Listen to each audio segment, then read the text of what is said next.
What's going on, good folks? I said, what's going on, good people? Today we will be covering the Wonder Woman Mezco pose, play, and display. I do believe this is Mezco's second Wonder Woman. The first one I did not grab, but this one I could not pass. Here is the front and side of the box. The back of the box shows you everything, poses, positions, accessories, all the other whatnot she got going on. Top of the box, got the Mezco 112 collective pose, play, display. Flip open the slip sheet and you can see most of her accessories. The cape is in the back of the box. You can see the stand is visible. So without further ado, we didn't come here to review no box. We came here to review the figure. Let's bust this bad girl out to see what she's really about. And here she is, fresh and straight out of the packaging. This Wonder Woman absolutely looks gorgeous. Giving a little close-up on the shield. This looks great. We will get to the rest of the accessories later. Taking a look at this face sculpt. She comes with two face sculpts, by the way. Face sculpt looks great. Hair flows great. Obviously, the way they done their hair, the way they done the hair, she won't be able to look up, but we'll get to that in the articulation portion. But wow. I will say that as far as deco is concerned, they nailed this deco. It looks great. Now this is Mezco's rendition of Wonder Woman, right? So it's not quite comic book. Also little bit more movie than comic book, I would say, but still a great rendition, if I do say so myself, in my opinion. Boots look great. You got some scratches here on the boots. Knee-high boots, of course. The brassiere looks nice as well. And getting the shield on and off isn't too big of a deal. What you have to do, you have to slide it through and then put whatever desired hand you want on. But no big deal with that. But you do also, with any figure, you want to be careful putting on any type of peg joints. Definitely be careful with that. Sword looks good as well. And this is going to bleed right into the rest of her accessories. So what she comes with lasso. She got her lasso of truth, and it does clip in or tab in. You just unhook it. Pretty simple. Hook it back just like this, and it stays pretty good. She also is coming with, as far as accessories is concerned, she's also coming with her. Let's set her up in the back real quick. Set her back here for the shield. She is also coming with a cape.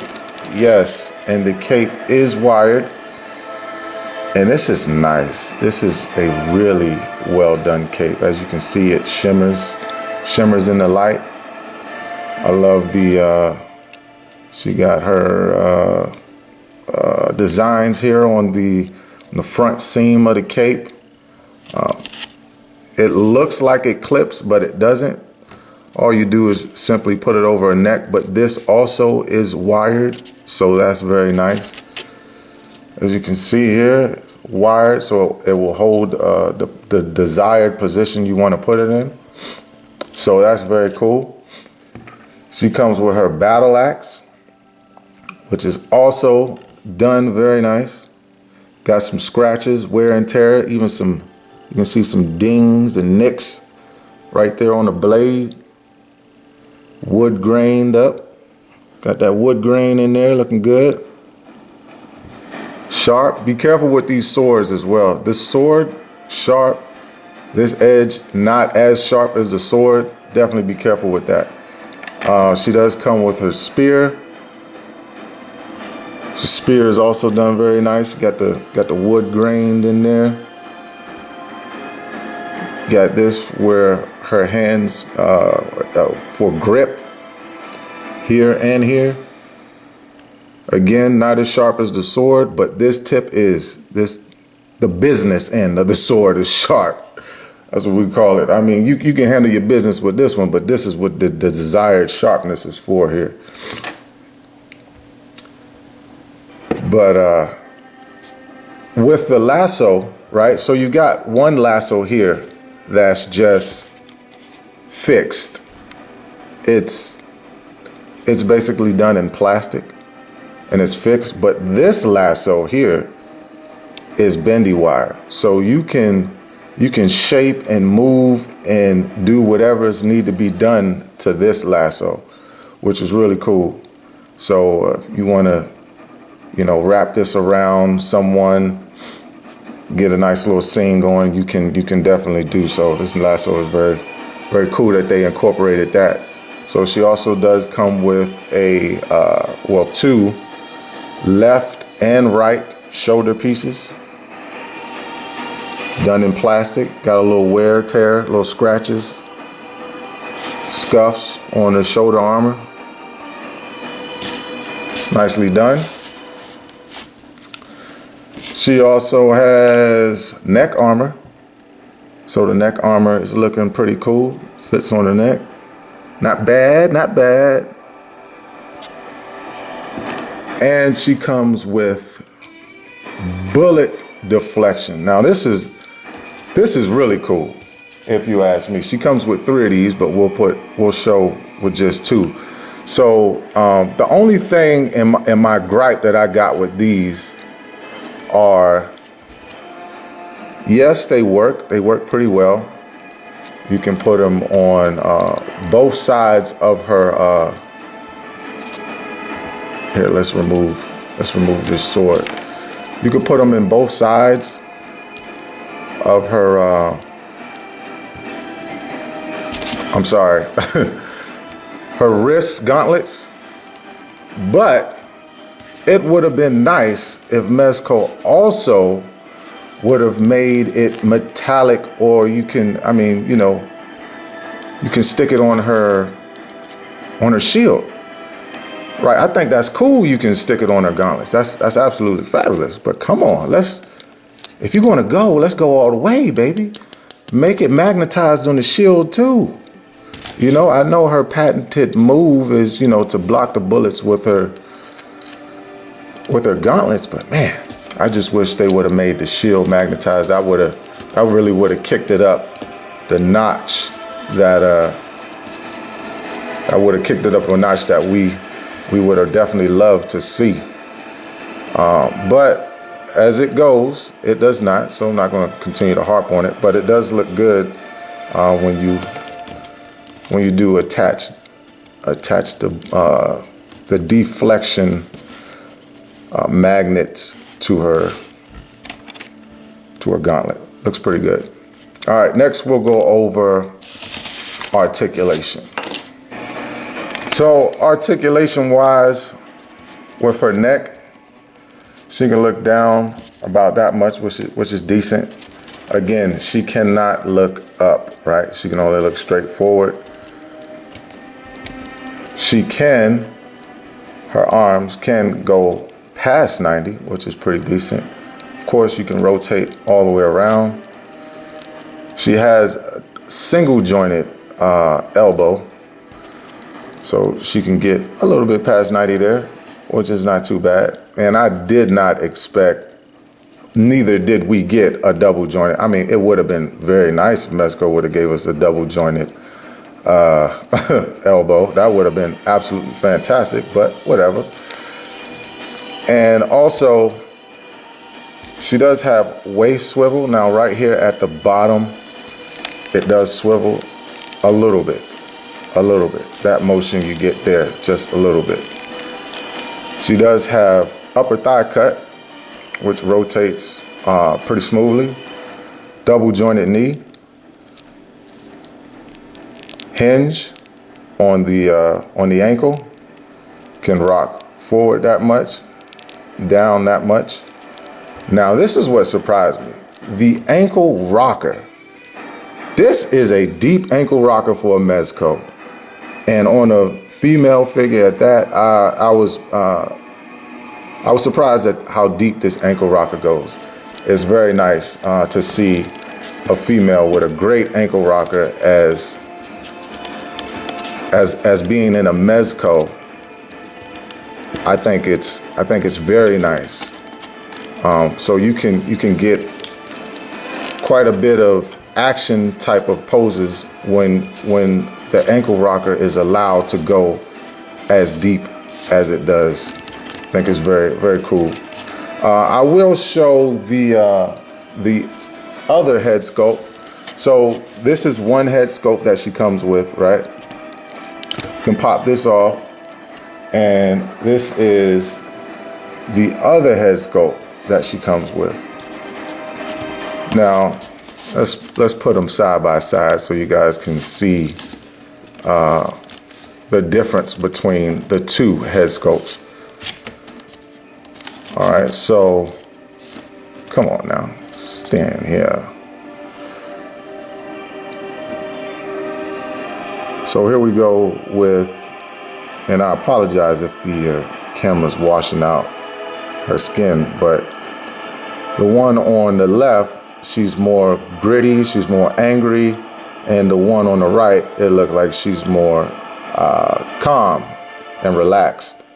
So those are the two differences. This is basically, the one on the left is basically her war face, is what I'm calling it. And pops on pretty decent. Pretty decent indeed. Looks pretty good. Not bad. All right, next we will go over size comparisons to figures you may or may not have. But this is my favorite part. I love size comparisons because this gives people an idea of how tall she actually is. All right, so here she is scaled to the left with the newly released She-Hulk, bright green She-Hulk, and to the right from your G.I. Joe Hasbro line, Lady J. Now, Lady J is a bit shorter than Wonder Woman, as we can see here, but She-Hulk absolutely dwarfs Wonder Woman. And for measurement purposes, Wonder Woman is about 6 inches and 1/8 tall. So she is a true 6-inch action figure. Of course, She-Hulk has to be scaled larger because she actually is a larger character than Diana.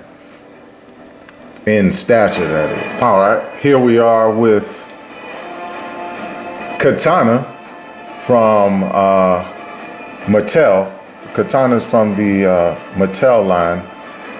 DC Multiverse and Mafex Hush Catwoman. Now, Wonder Woman's comic book height is 5'10". Katana's comic book height is 5'2". Catwoman's comic book height is 5'9".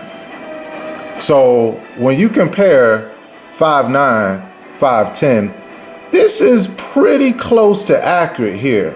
But since this is from Mattel's DC Multiverse, this is way too big scale to be considered to scale with Wonder Woman, that is. This is 5'2". She's supposed to be looking Wonder Woman, you know, Wonder Woman's supposed to be looking well clean above her head.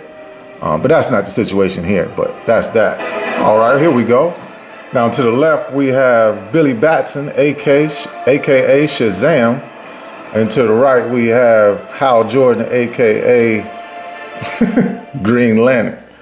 So this is a real good, interesting height comparison because Billy Batson's comic book height is 6'4", and Hal Jordan's comic book height, I believe, is 6'2".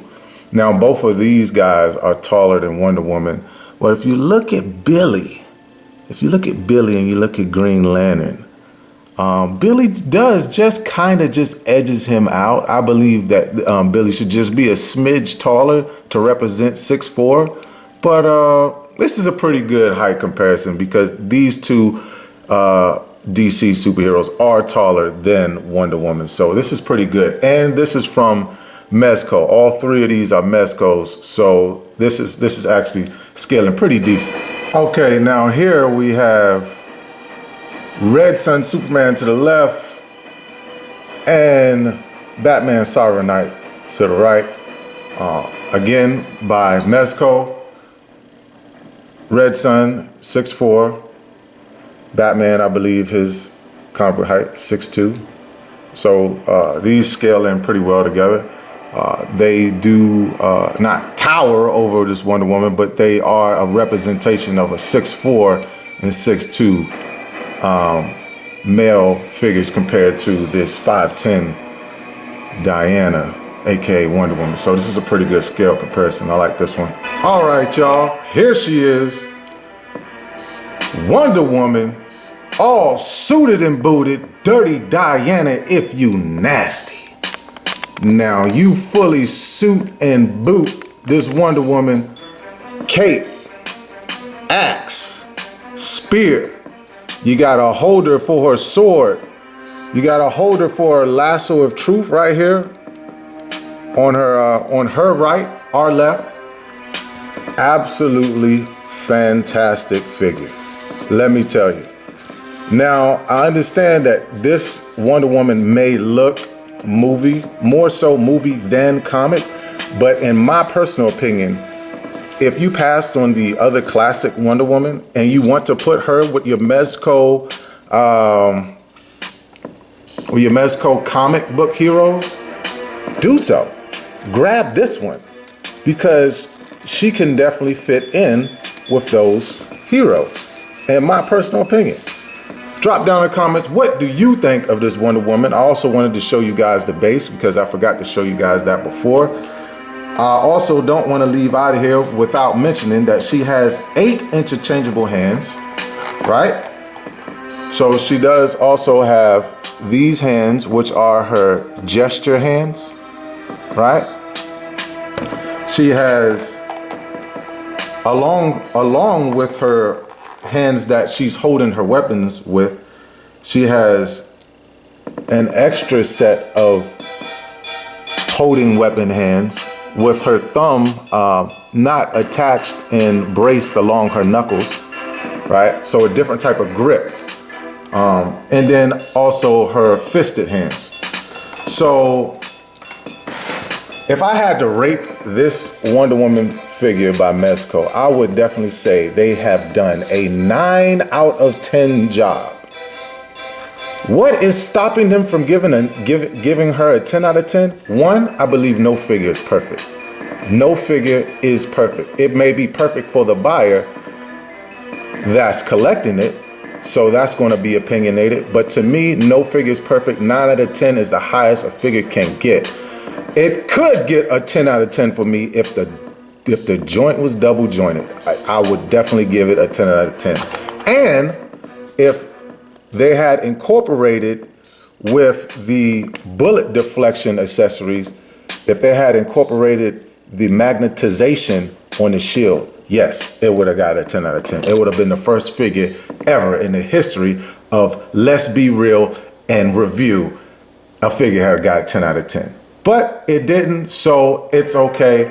I still think this is a great figure, and I still think if you are a DC collector, if you collect DC Mezco, that you need to pick this Wonder Woman up. All right? I hope you guys enjoyed this review of this Mezco Wonder Woman. I'll see you next time on the next review. Plastic Addict out.